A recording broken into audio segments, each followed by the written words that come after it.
السلام علیکم جی، میں ہوں ضیاء بلوچ۔ سامعین، 16 اپریل 2024 کا آغاز ہو چکا ہے اور میرے پاس کچھ ایسی خبریں ہیں جن کے پیچھے حکومت کی ایک خاص نیت کار فرما ہے۔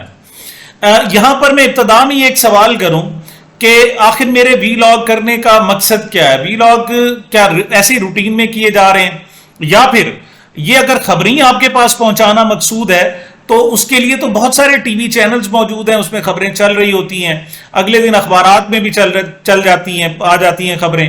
اس کے علاوہ جناب ہمارے ہاں ویب سائٹس پہ بھی موجود ہیں، اور بھی بہت سارے سوشل میڈیا پہ بھی، اور جو ذرائع ہیں ان پر بھی موجود ہیں۔ میں ایک بات آپ سے عرض کروں کہ میرا جو خبریں مقصد بیان کرنے کا مقصد ہوتا ہے، ایک تو اس میں اپنا تجزیہ دینا ہوتا ہے، وہ کس حد تک آپ اس سے متفق ہیں وہ آپ کی ہے، اور دوسرا جو ہے ان خبروں کے پیچھے ایک اور خبر موجود ہوتی ہے۔ ہر خبر کے پیچھے ایک بات یاد رکھیے گا، ایک ظاہر سامنے خبر آ رہی ہوتی ہے لیکن خبر کے پیچھے خبر موجود ہوتی ہے، وہ بیان کرنا جو ان کے اندر کی کہانی ہے، اور دوسرا ان خبروں کے پیچھے جو حکومتی بدنیتی ہوتی ہے وہ بیان کرنا اصل میں مقصود ہوتا ہے۔ تو آج خبریں کافی ساری ہیں، لیکن کم از کم 3 خبریں ایسی ہیں کہ جن میں میں نے آپ کو بیان کرنا ہے کہ ان کی اس میں بدنیتی کیا ہے۔ ان میں ایک آصفہ بھٹو صاحبہ کا آج انہوں نے حلف اٹھا لیا قومی اسمبلی میں، لیکن اسپیکر نے اس میں کیا بدنیتی کا مظاہرہ کیا وہ میں نے آپ کو بتانا ہے۔ دوسری طرف جناب ای سی پی ہمارے الیکشن کمیشن کی ایک خبر ہے، وہ بھی آپ تک پہنچے گی۔ اسی طریقے سے بشرا بی بی کی ترجمان نے ایک ہوش ربا انکشاف کیا ہے، جس سے یہ پوری کی پوری حکومتی عمارت جس سے عمران خان صاحب کو سزائیں دی گئی وہ ڈھہ جاتی ہے، گر جاتی ہے، کرچی ہو جاتی ہے۔ یہ کیا معاملات ہیں یہ میں نے آپ کو بیان کرنے ہیں۔ تو آغاز کرتے ہیں جناب، چونکہ رات کے 12 بجے ہیں تو ابھی جناب پیٹرولیم قیمتوں میں اضافہ ہوا ہے۔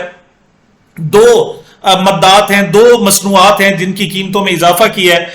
پیٹرول جو ہے وہ جناب 4 روپے 53 پیسے، تقریباً 4.5 روپے مہنگا کیا گیا ہے، اور اس کی نئی جو قیمت ہے 293.74 روپے، یعنی 294 روپے تقریباً ہو گئی ہے۔ اسی طریقے سے ڈیزل جو ہے وہ 8 روپے 14 پیسے مہنگا کیا ہے، تو یہ بھی 290 روپے 38 پیسے ہو گیا۔ تو یہ جناب وہ حکومت تھی جو مہنگائی ختم کرنے کے لیے آئی تھی، جنہوں نے عمران خان صاحب کا حکومت کا تختہ الٹا تھا، جو نام نہاد قسم کی عدم اعتماد لائے تھے۔ مقصد یہ تھا اس وقت، آپ خطاب مجھے کبھی بھی نہیں بھولتا ہے میاں شہباز شریف صاحب کا، جی ہم تو مہنگائی ختم کرنے کے لیے آئے ہیں۔ اور اسی طریقے سے بلاول بھٹو زرداری صاحب نے ایک رات کو نعرہ لگایا تھا، ویلکم ٹو پرانا پاکستان، اور پرانا پاکستان کا جو حال ہو رہا ہے، جو یہ لوگ سلوک کر رہے ہیں وہ ناقابل بیان ہے۔ اب پیٹرولیم قیمتوں سے عید کا ظلم ابھی تازہ ہے، اب جناب پیٹرولیم قیمتیں بڑھنے سے ایک نئے عذاب میں کم از کم عوام مبتلا ہو جائیں گے۔ اگلی جو خبر ہے جناب وہ ہے جے یو آئی اور پی ٹی آئی میں رابطوں پر اتفاق ہو گیا ہے۔ آپ کو پتا ہے اس وقت جو پی ٹی آئی ہے وہ اپوزیشن کا ایک گرینڈ الائنس بنانا چاہتی ہے۔ اس وقت میکسیمم جماعتیں تو وہ ہیں جو حکومت میں شامل ہیں، لیکن چند ایک جو باقی رہ گئی ہیں وہ چھوٹی جماعتیں عام طور پر، ان میں سب سے بڑا جو قد ہے، جو حجم ہے، وہ صرف اور صرف تحریک انصاف کا ہے۔ تو پھر بھی بہرحال پی ٹی آئی کی خواہش ہے کہ جناب ان جماعتوں کو اکٹھا کیا جائے۔ اس میں ایک بڑی جماعت جو ہے وہ مولانا فضل الرحمان صاحب کی ہے، جے یو آئی۔ اگرچہ ان کی سیٹیں نہیں ہیں لیکن بہرحال ان کا ایک قد کاٹ ہے پورے پاکستان میں، ان کے مدارس ہیں، ان کے پاس اسٹریٹ پاور بھی کسی نہ کسی حد تک موجود ہے، ووکل بھی ہیں، کچھ نہ کچھ بولتے بھی رہتے ہیں۔ اگرچہ مولانا فضل الرحمان صاحب چونکہ دونوں سائڈوں پر کھیل رہے ہیں، لہٰذا ان کی پوزیشن تو انتہائی کمزور ہے، لیکن بہرحال ان کو اگر ساتھ ملایا جا سکے تو پی ٹی آئی کے لیے بہتر ہوگا، مطلب ایک وزن آ جائے گا اپوزیشن کے الائنس میں۔ تو اس حوالے سے جناب ایک وہ جو پشین میں جلسہ ہوا تھا جس میں شیر افضل مروت صاحب نے کہہ دیا کہ ابھی ڈیزل کے نعرے نہ لگاؤ، ہماری ان سے بات چل رہی ہے۔ مطلب اس قسم کا جملہ کہنے سے اگر آپ کی بات چل بھی رہی ہے تو وہ ختم ہو جائے گی، مطلب اس کو آپ نے مذاق میں، یہ کسی اور انداز میں بھی کہا جا سکتا تھا، بھائی یہ نعرے نہ لگائیں، صرف اتنا کہہ جاتا کہ یہ نعرے نہ لگائیں، ان کا احترام کیا جائے، اس سے میسج کچھ اور جاتا۔ بہرحال اس وقت ان کو بھی پتا ہے، مولانا فضل الرحمان صاحب کو بھی پتا ہے کہ میں اگر کچھ حاصل کر سکتا ہوں تو پی ٹی آئی کی وجہ سے حاصل کر سکتا ہوں، لہٰذا وہ بھی تمام تر اپنی بے عزتی ناقدری کے باوجود چاہیں گے کہ جناب پی ٹی آئی کے ساتھ ان کا رابطہ ہو. تو اسد کیسر صاحب کہتے ہیں کہ عید پر جناب میں نے مبارکباد دی ہے، ان سے فون پر مولانا فضل الرحمان صاحب سے رابطہ ہوا ہے اور یہ رابطے ہمارے برقرار ہیں. دیکھتے ہیں آگے کس سائڈ پر جاتے ہیں، لیکن یہ اچھی بات ہے کہ یہ رابطے برقرار ہیں. ایک اور جناب چھوٹی سی خبر ہے کہ مری میں جناب میاں نواز شریف صاحب اور محترمہ مریم نواز صاحبہ وہاں موجود ہیں، تو وہاں انہوں نے ایک اجلاس کی پھر مشترکہ صدارت کی ہے. بات یہ ہے کہ نواز شریف جسے کہتے ہیں نہ گھر کا نہ گھاٹ کا، کہیں کے بھی نہیں رہ گئے. اب جناب وہ کونوں کھدروں میں جا کر بیٹھتے ہیں اور اجلاس کی صدارت کرنے کی کوشش کرتے ہیں. چونکہ ان کے پاس کوئی عہدہ نہیں ہے، یا تو بہتر ہے کہ جناب وہ مریم نواز کے ترجمان بن جائیں یا مریم نواز کے مشیر بن جائیں. مطلب اور بہت سارے وزیر ہیں، عظمہ بخاری صاحبہ ہیں، دیگر ہیں، تو جناب ان کو بھی چاہیے، مریم اورنگزیب ہیں تو ان کو چاہیے یہ بھی محترمہ کے جناب مشیر بن جائے، کیونکہ وزیر تو بن نہیں سکتے، اس کے لیے MP ہونا ضروری ہے. تو یہ معاملات حل ہو جائیں گے. لیکن جب تک حل نہیں ہوتے اور وہ کسی بھی اجلاس میں جائیں گے تو ان کو ہائی کورٹ میں کم از کم چیلنج کر دیا جائے گا. تو پہلے انہوں نے ایک اجلاس کی صدارت کی تھی، مشترکہ صدارت مریم نواز اور میاں نواز شریف نے، تو وہ چیلنج ہو گیا تھا تو انہوں نے جا کر معذرت کی تھی، انہوں نے کہا کہ نہیں آئندہ ایسا نہیں کریں گے. اب جناب پھر جا کر انہوں نے مری میں ایک اجلاس کی صدارت کی ہے اور بہرحال اس کو بھی ہو سکتا ہے اس کو بھی کورٹ میں چیلنج کر دیا جائے. لیکن مجھے تکلیف یہ ہے، مجھے مطلب افسوس ہوتا ہے کہ وہ جو 3 مرتبہ کا سابق وزیر اعظم ہو، اب پوزیشن یہ ہو کہ وہ کونوں کھدروں میں چھپتا پھرے، کہیں کرسی پر بیٹھے، اس کی کرسی پر بیٹھنے پر اعتراض ہو، وہ اس پوزیشن میں بھی نہ رہے کہ رمضان کے عشرے میں سعودی عرب جا سکے. اگلی خبر ہے جناب الیکشن کمیشن پاکستان کی جانب سے. وہ کہتے ہیں جی کہ کی میرے قتل کے بعد اس نے جفا سے توبہ، ہائے اس زود پشیماں کا پشیماں ہونا. تو PTI کی جناب جو سابقہ حکومت تھی انہوں نے بڑا کام کیا اور الیکٹرانک ووٹنگ مشین پر باقاعدہ قانون سازی کی اور اسے ہم قانون کا حصہ بنایا کہ آئندہ جو الیکشن ہوں گے وہ الیکٹرانک ووٹنگ مشین پر ہوں گے. لیکن یہ جو نئی رجیم آئی ان کو پتا تھا ان کے جناب ووٹ نہیں ہے، تو انہوں نے تو دھاندلی فارم 47 کے ذریعے حکومت بنانی ہے. تو اگر الیکٹرانک ووٹنگ مشین ہو جاتی تو اس وقت تو اس نے یوں رزلٹ دینا تھا، اس میں پلس مائنس کرنے کی ضرورت نہیں تھی، ووٹ ڈلتے آگے سارے فارم خود بنتے جاتے، لیکن اس وقت نہیں بنایا. تو اب جناب الیکشن کمیشن کی خواہش ہے کہ جناب پھر الیکٹرانک ووٹنگ مشین پر، اور اس کے لیے بھی بدنیتی کا دیکھیں کیا مظاہرہ کیا جا رہا ہے. میرے پاس خبر ہے جناب کہ پاکستان کے انتخابات میں الیکٹرانک ووٹنگ مشین EVM کے استعمال کے معاملے پر الیکشن کمیشن آف پاکستان کا وفد برازیل پہنچ گیا. چیف الیکشن کمیشنر سکندر سلطان راجہ کی قیادت میں وفد برازیل پہنچا ہے جو اپنے دورے کے دوران الیکٹرانک ووٹنگ مشین کا جائزہ لے گا. اس میں جناب کون ہے وفد میں؟ صوبائی الیکشن کمیشنر پنجاب اعجاز چوہان ہے، DG انفارمیشن ٹیکنالوجی IT خضر عزیز ہیں، ندیم زبیر ہیں اور دیگر لوگ جناب اس میں شامل ہیں. اچھا برازیل اور بھارت ہے وہ جناب EVM کا مسلسل استعمال کر رہے ہیں. تو میں پوچھنا یہ چاہتا ہوں کہ آپ جو لاکھوں ڈالر اب خرچ کر کے برازیل گئے اور پورا کا پورا وفد لے کے گئے، کیا وہاں کوئی ووٹنگ ہو رہی ہے کہ آپ اس کا جائزہ لینے گئے کہ کیا؟ بھائی وہ سارے کاغذوں میں پڑا ہوا ہے نا ان کا سارا فارمولا، آپ وہاں سے بھی منگوا سکتے تھے. لیکن نہیں، آپ قوم مر رہی ہے، بھوکوں مر رہی ہے اور آپ نے اپنے اللہ تللوں پر پیسے خرچ کرنے، اس وجہ سے برازیل گئے. اصل خبر یہ نہیں ہے کہ وہ برازیل گئے، ایک تو اپنا تھوکا چاٹ رہے ہیں جناب. وہ جو چاہتی تھی PTI اور انہوں نے کوشش کی، اس کی بات اس وقت نہیں مانی گئی، اب پھر اسی سائڈ پر آ رہے، اور دوسرا جو طریقہ اختیار کر رہے ہیں اس میں بھی قوم کے لاکھوں ڈالر کا نقصان کر رہے ہیں. جی جناب اگلی خبر جو ہے وہ محترمہ آصفہ بھٹو صاحبہ کے حلف اٹھانے کے حوالے سے. میں یہ خبر آپ کو روزنامہ جنگ سے پڑھ کر سنا دیتا ہوں، ان کی جو ویب سائٹ ہے کہ سابق وزیر اعظم بے نظیر بھٹو اور صدر مملکت آصف علی زرداری کی صاحبزادی آصفہ بھٹو زرداری نے قومی اسمبلی کی رکنیت کا حلف اٹھا لیا. وہ NA 207 بے نظیر آباد یعنی نواب شاہ سے ضمنی الیکشن میں بلا مقابلہ منتخب ہوئی ہیں. اسپیکر ایاز صادق کی زیر صدارت جب اجلاس ہوا تو انہوں نے حلف اٹھایا. اس موقع پر اپوزیشن ارکان نے ایوان میں شور شرابہ کیا. صدر مملکت آصف علی زرداری نے پارلیمنٹ ہاؤس میں موجود اپنے صدارتی چیمبر میں آصفہ بھٹو کا حلف براہ راست دیکھا.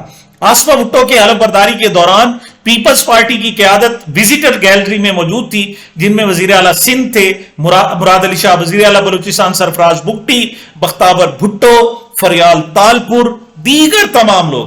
آپ اس سے تصور کریں کہ جی شہزادی صاحبہ کا چونکہ حلف ہے، لہٰذا وہ بڑے بڑے نام جو جناب پیپلز پارٹی کے ترم خان کہلاتے ہیں وہ بی بی کے سامنے ان کے جوتیاں اٹھائے کھڑے ہیں اور حاضر ہیں جناب. آپ نے چونکہ حلف اٹھانا ہے لہٰذا آپ کے لیے. اور بلا مقابلہ کی کہانی بھی سنیں، میں نے اس پر 2-3 ویلاگ کیے تھے کہ کیوں، آخر کیا وجہ تھی. جیت تو پھر بھی آصفہ بھٹو نے جانا تھا، بلا مقابلہ کیوں جتوایا گیا، کیوں اس کو گرفتار کیا گیا، ان کے اپوزٹ کینڈیڈیٹس کو کیوں ان پر تشدد کیا گیا. تو اس کا جواب یہ ملا تھا کہ جناب یہ چونکہ الیکشن یہ ہوئے کب تھے، مطلب مارچ میں ہونے تھے، تو کہا گیا کہ مارچ میں اچھی خاصی گرمی ہو جاتی ہے، جو چھوٹی بی بی ہیں جناب وہ جلسوں سے خطاب کریں گی، ووٹ مانگنے کے لیے جانا تو پڑے گا، تو مٹی پھانکنی پڑے گی، تو مناسب نہیں. انہوں نے کہا جی چلو پہلا الیکشن ہے اور ان کو جناب بلا مقابلہ جتوا دے. پوزیشن ان کی یہ ہے. اور یہاں جب حلف برداری ہے وہاں بھی ڈنڈی ماری گئی ہے جناب. اچھا، حلف برداری کے موقع پر اسمبلی گیلری میں سینیٹر شہری رحمان، سینیٹر سلیم مانڈوی والا، پی پی آزاد کشمیر کے چودھری یاسین بھی موجود تھے. قومی اسمبلی رکنیت کا حلف لینے کے بعد آصفہ بھٹو اپنی ہمشیرہ مختبر بھٹو کے پاس گیلری میں پہنچی. آصفہ بھٹو کی حلف برداری کے دوران اپوزیشن کی ہنگامہ آرائی کے خلاف پیپلز پارٹی نے واک آؤٹ کیا کہ جناب ہماری شہزادی حلف اٹھا رہی ہے، آپ احتجاج کیوں کرتے ہیں. اچھا، پی پی اور پی ٹی آئی ارکان نے ایک دوسرے کے خلاف نعرے بازی کی. P P chairman Bilawal Bhutto Zardari, deputy speaker Mustafa Shah parliament سے تب روانہ ہو گئے. اچھا، پیپلز پارٹی کے واک آؤٹ سے یہاں کہانی شروع ہوتی ہے جو میں آپ کو بتانا چاہتا ہوں. پیپلز پارٹی کے واک آؤٹ سے کورم ٹوٹ گیا، جس کی نشاندہی پر اجلاس غیر معینہ مدت تک کے لیے ملتوی کر دیا گیا. یوں اپوزیشن جماعتوں کی ریکوزیشن پر بلایا گیا قومی اسمبلی اجلاس اپوزیشن کے احتجاج کے باعث ہی ملتوی ہو گیا. یہ ڈنڈی ماری ہے روزنامہ جنگ نے. بات یہ ہے کہ یہ اجلاس جو بلایا گیا تھا یہ تو ججز کے جو 6 ججز نے خط لکھا تھا اس پہ تھا، یہ تو سیکیورٹی کے مسائل کے حوالے سے تھا. یہ جو اجلاس بلایا گیا تھا اسرائیل فلسطین ایران حملے کے حوالے سے تھا. یہ ایک بڑے بڑے ایشوز پر، لیکن حکومتی بدنیتی دیکھیں کہ صرف اپنی بچی کا چونکہ انہوں نے حلف اٹھانا تھا، اجلاس شروع ہوا، حلف اٹھایا اور احتجاج تو ہوتا ہے، اور پھر پی ٹی آئی والے پیپلز پارٹی والے خود ہی واک آؤٹ کر گئے اور پھر غیر معینہ مدت کے لیے جناب اجلاس ملتوی کر دیا. تو کیا جب اجلاس بلائے جاتے ہیں تو کیا کورم ٹوٹنے پر غیر معینہ مدت کے لیے اجلاس ملتوی کرنا پڑتا ہے؟ یہاں ان کی بدنیتی شامل ہے کہ اپنی بچی کو، اصل میں ان کا مقصد ہی موروثیت ہے اور کچھ بھی نہیں ہے. اس خبر سے کم از کم جو ظاہر ہوتا ہے ان کو اور کک کی ضرورت نہیں ہے. یہ غلام ابن غلام ابن غلام ہے. چونکہ وہ بھٹو صاحبہ کی جناب پوتی ہیں، نواسی ہیں، تو اصل میں سارے ان کے آگے جی حضور کر کے کھڑے ہیں. ان کو پتہ ہے جناب کہ یہ بادشاہ خاندان ہے، یعنی ذہنی غلامی کی بھی کیفیت ہے. اور اگر اس کے خلاف کوئی آواز اٹھاتا ہے تو اس طریقے سے مطلب شرم نہیں آئی ہے حیات صادق کو. ایک اجلاس بلایا گیا اور اس کو جناب فوراً پیپلز پارٹی والوں کو کہا تم باہر جاؤ، اور پیچھے سے اجلاس غیر معینہ مدت کے لیے ملتوی کر دیا گیا. یاد رکھیے گا یہ آپ کے یہ اس ڈیکورم کا خراب ہونا آپ کسی بھی خراب کر رہے ہیں.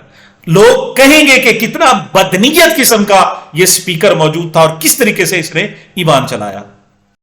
جی، اور اہم ترین جو خبر ہے وہ بشرا بی بی کے ہار کے حوالے سے ہے جناب. یہ جیولری گراف سیٹ جس کے حوالے سے پچھلے دنوں، اب کیا کہانی ہے اس کی جناب کہ یہ ایک جیولری گراف عرب ممالک کی طرف سے ملا اور عمران خان صاحب کے پاس آیا، اور عمران خان صاحب کی اہلیہ نے یا ان کی بیگم نے یا انہوں نے خود اس کی قیمت لگائی گئی. ملٹری سیکٹری نے جناب قیمت لگائی گئی 1,80,00,000 روپے.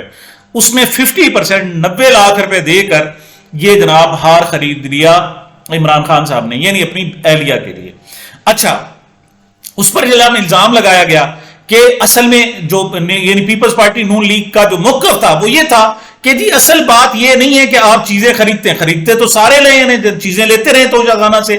وہ جناب 4 گھڑیاں تو جناب خواجہ آصف صاحب لے گئے، 7 گھڑیاں فلاں لے گئے، مریم نواز نے تو جناب وہاں پیپر تک نہیں چھوڑے، مطلب گلدان تک نہیں چھوڑے، دستے تک نہیں چھوڑے، ہر چیز خریدی ہوئی ہے. تو ان کا جو الزام تھا وہ یہ تھا کہ جناب انہوں نے آگے بیچا ہے، اور بیچا کتنے کا ہے؟ انہوں نے جناب قیمت جو لگوائی دبئی کے ایک دکان سے، وہاں ایک انڈین لڑکا کام کرتا ہے، اس سے جو میٹرک فیل ہے جناب، مطلب میٹرک پاس ہے، ایف اے فیل ہے، اس سے جناب انہوں نے قیمت لگوائی. اور قیمت کتنی؟ 316 کروڑ، 3 ارب 16 کروڑ.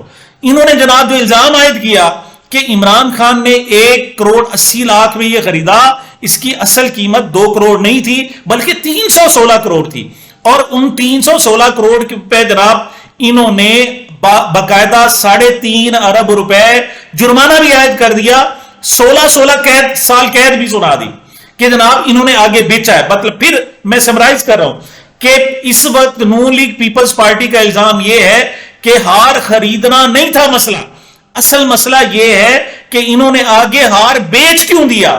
لیکن جناب آئیں ذرا کچا چھٹا کھل گیا جناب۔ خبر یہ ہے کہ بانی Pakistan Tehreek Insaf P T I Imran Khan کی اہلیہ بشرا بی بی کی ترجمان مشال یوسفزئی نے دعویٰ کیا ہے کہ توشہ خانے کا جو ہار بیچنے پر سزا ہوئی وہ آج بھی ہمارے پاس موجود ہے۔ تو آپ تو بندے لے آئے تھے کہ جناب انہوں نے فلاں کو بیچ دیا، فلاں کو بیچ دیا، فلاں کو بیچ دیا، وہ تو کہتی میرے پاس اب بھی ہار موجود ہے جو 316 کروڑ روپے کا بتایا آپ نے۔ انہوں نے جبکہ اس کا عمران خان صاحب نے ایک بیان دیا تھا پچھلے 6 اپریل کو، انہوں نے کہا کہ ہم نے 3 جگہوں سے پھر اس کی قیمت لگوائی ہے۔ پوری دنیا مطلب یہ وہ چیزیں ہیں جو باٹا کی چیز ہوتی ہے، سب کو پتا ہے اس کی قیمت فلاں ہے، گولڈ کی قیمت سب کو پتا ہے اس کی فلاں ہے، اسی طریقے سے یہ انٹرنیشنل گراف سیٹ کہلاتا ہے، یہ تو سب کو پتا ہے کہ اس کی قیمت کیا ہے۔ تو پوری دنیا میں جو اس کی قیمت لگائی گئی ہے 1,80,00,000 روپے لگائی گئی ہے، تم نے اسے 316 کروڑ روپے کا، اور پھر الزام عائد کیا کہ تم نے آگے بیچا ہے، وہ کہتی ہیں جناب ہمارے پاس موجود ہے۔ تو جیو نیوز سے بات چیت میں محترمہ مشال یوسفزئی کا کہنا تھا کہ توشہ خانہ کیس ایک ہار کے اوپر چل رہا ہے، یہ بھی کہنا تھا کہ کہا جا رہا ہے کہ ہار کی قیمت 316 کروڑ ہے، ان بیچاروں کو معلوم ہی نہیں کہ ہار آج بھی ہمارے پاس موجود ہے۔ توشہ خانہ کیس سزا کی توقع تھی، اسے سیاسی طور پر قبول کیا جائے گا، اور انہوں نے مزید کہا کہ ہم عدالت میں وہ ہار پیش کرنا چاہ رہے تھے، ہماری بات ہی نہیں سنی گئی، ہار تحفے ملا، اب بھی ہم اس کو پیش کر سکتے ہیں ہائی کورٹ میں۔ ملٹری سیکٹری بھی بنی گالا ہے، بانی پی ٹی آئی نے کہا اس ہار کو توشہ خانہ میں جمع کروائیں۔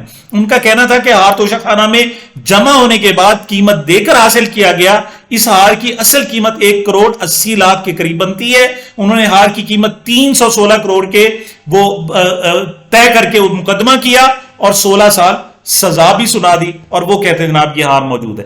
تو یہ جناب حکومت کی بدنیتی ہیں، اور آہستہ آہستہ یہ سامنے آ رہی ہیں۔ اب ہائی کورٹ جب انہوں نے رات کو تو 12 بجے کیس سنا دی، یہ کہتے تھے ہمارے آپ گواہ لیں، انہیں کوئی گواہ کی ضرورت ہے، انہوں نے کہہ دیا ہمارے وکیل کو بات کرنے، انہوں نے وکیل ہی تبدیل کر دیا۔